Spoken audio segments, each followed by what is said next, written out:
Right. Oh, she's gone. Oh, there you are, darling. There you are. There you are. Well, here we go. Good afternoon. That's rubbish. Well, worth waiting for. Friends, wonderful, wonderful friends. Lovely family. Little pockets of family out there. Greg, happy birthday. There we go. You see, he's popular even over here. Fabulous. And it's such a shame. I haven't got a really very, very big family, but we're all sort of spread out all over the place, and got some lovely relatives down in Cambridge who couldn't come. And of course, you will realise that there's one small person that isn't here tonight. That's my dear old mother. Now, she'd have loved to have been here, but unfortunately, you know, she got depression and anxiety, and then the thought of being here was literally making her too ill. So I took the cuffs off, the thumb screws, and I said, "Mum, so she's not come, but she said, send my love to everybody." So that's coming out to you from poor old mother, 86 of quivering anxiety. 6 years of quivering anxiety. But I would have been lovely to be here, but she's not. So anyway, best men, thank you very much indeed. Dickie, beautiful speech, lovely speech from the girls. Going in and out slightly. Perhaps again later. So, what are you sniggering at? So I'm going to keep it, basically, Clive, you're going to like this. You're going to like it. I'm going to keep it short and clean. No. So I've had it in a nice bucket for the last half an hour. That's courtesy of Clive Rainbow, who's never been a best man. How someone so nice has never been a best man? I don't know. I wanted a chance to use that. So there's my beautiful daughter over there and a friend, little Molly. And then my wonderful son, Jakey. Of course, he was around at the first wedding, but he was very, very tiny, and at the time he was pickled in vodka. So he did really well. He did really well to make him to the statuesque. I like to think of Jake as like a sort of Daniel Craig sort of massive torso, the tight-fitting clothes. Takes after me, obviously. You see, Clive, that went down so well. Keep it clean. My darling new wife has mentioned the rather strange household that she's had to come into, and it's not been easy, has it, darling? There have been times of difficulty. Basically, I found myself sort of alone. Alone. Oh, God. I was alone. Really scary. But I wasn't actually that alone. So I got me 2 lovely kids. And at any one time, probably 15 to 20 house guests, which was nice. I liked it. I really liked it. So they invited you? Yeah. They were uninvited. It was like a scene from Pompeii after the eruption. I'd come downstairs, and the kids were actually very far this way. I used to come downstairs, and I'd literally have to pick my way over people, frozen in time with pizza boxes and bottles of beer. And that's true, isn't it? He said, "Can you shove up?" I got nowhere to eat my breakfast. But so it has been quite a strange. It's quite a strange. Jessie's laughing. You were one of them. It was a very, very strange household because really Jake and Molly became my real close buddies. And we got through it all, but I suppose I've ended up not being your archetypal dad. I'm more of a mate. I'm more of a mate, and I do like that.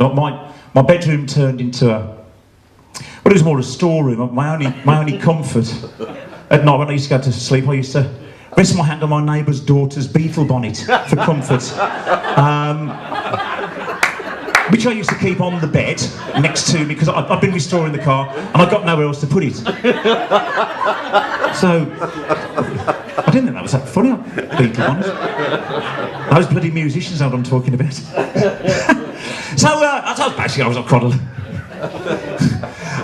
was quite a lonely sort of guy, you know, and I'm actually quite shy. And I'm actually quite shy with women, and I did try 1 or 2 dating sites, you know, on the internet. Get that quiet. Yeah, I did break the computer after a while. I don't know what was happening. things kept coming up on it which would absolutely nothing to do with me. And Jake said, Dad, if someone is looking at hardcore pornography, make sure they always log out on the end of the night. So I don't know what was happening. I don't know if someone... They were coming in and using my computer and sullying my good name. My mum had that. So I don't know what was... So dating sites, things got, you know, got a little bit more advanced, you know, extreme fetish, bondage, that sort of stuff. The woman in the stab used a brunette. It said brunette, 40s, curvaceous, needs a man with a sense of humour. Actually, she must have been born in the 1940s, and my God, she needed a sense of humour when you saw the photo of her. So...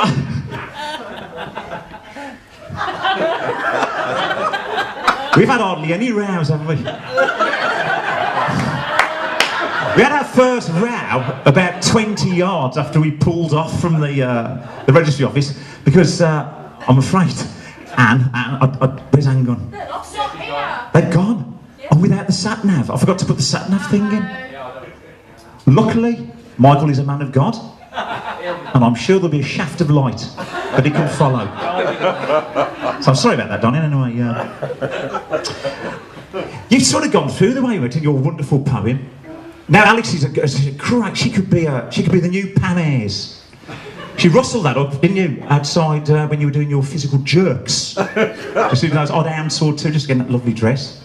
You did that outside, we were all sweaty, it was brilliant. Absolutely brilliant. So you sort of, sounds a bit tight then. You sort of went through it. What happened? I'd been working at a pub, I had some VIP tickets to go, and I asked this girl I'd been trying to, you know, get more friendly with. For some time, several years, I've done nothing of it. She said, well, I'll come, but I've got to bring my friend. So her friend was Alex, and she's absolutely true. I got a gig on the afternoon, so I turned up and I was in the van with the trailer on the back, and I'd recently come back from holiday, and dear Moles, as a present, because I'm going grey, she bought me some hair dye.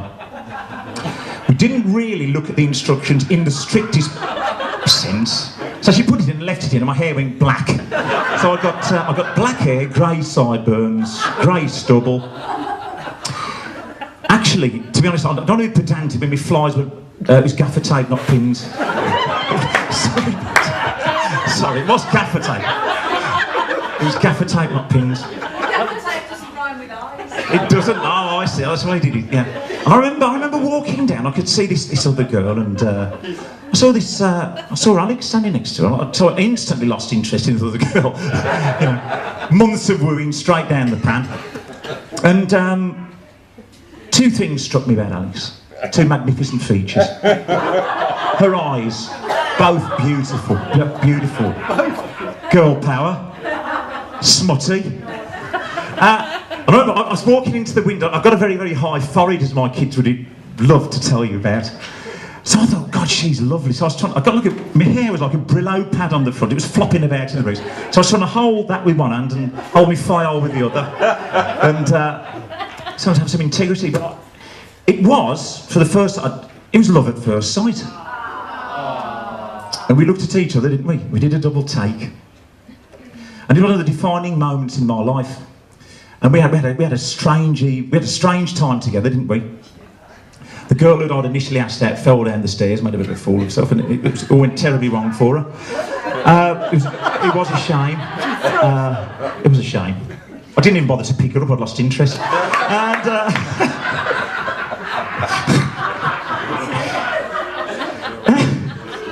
you know, she looked at me, and I could honestly see that before too long, I'd fall in love with her.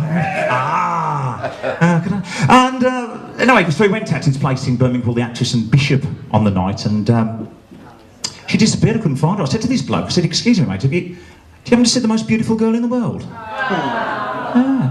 He says, she's there. I said, where? She's there on the stair. And there she was.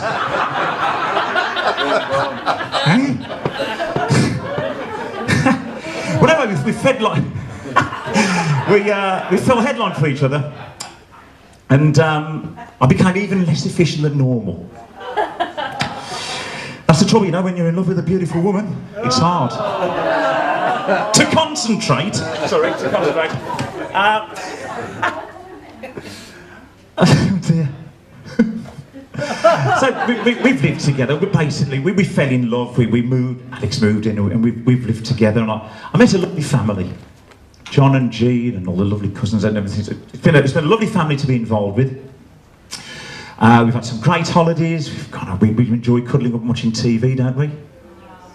Who enjoys cuddling up with their loved one and watching TV after about 9:30? Oh, it is just us. Yeah. Jake said we were a pair of saddos. Does anyone else do that? It's all right, isn't it? Yeah. So, and of course, I have Alex. The one thing she does that can stop me in mid-flow. She's got these incredible, beautiful eyes, and but by God, when they narrow, it's like a hot laser beam. And me and the kids have been lasered a couple of times. We got away with it. So anyway, that's it. And all these events have led us to this beautiful, joyous occasion. There's lots of more lovely friends coming on later on. But I think I'm speaking on behalf of my wife. We're so happy that everyone's here, aren't we? They're lovely. And of course, you know, any event like this, it does remind you of people who aren't here. When I met Alex, she'd just lost her Auntie Judith, who she loved very, very much, and Cynthia, and there's lots of people, my dear old dad, and there's loads of people. God, I'd love them to be here, because they'd love Alex, and they'd love being here tonight. Some dear friends, but hey, we've got a song coming up if we can get the bass guitar working, eh? And get Chopper and his guitar out, and Lee is the strange gentleman you saw at the reception, strange in the very nicest possible sense. My wonderful friend Lee Southall. As you can see, he's not shy. He's doing everything tonight, filming it, the whole shebang. So I think there's some percussive instruments we're going to hand out. So in just a few minutes, we're going to go through a very, very well worked out song, lads. We did that. Me and Chops did it over the phone. And then we rehearsed the song just for. Oh, it's beautiful! It's beautiful. So, mingle and we'll just get the musical instruments set up. I've one last quick look through the words. We've got a fabulous band coming on, lads, and my dear friend Squeaky and the boys. It's going to be fantastic. Everything from Sinatra to Smack Your Bitch Up. They did the whole lot, so it should be really good. Bit of something for everybody. Right, so see you in a few minutes. Great.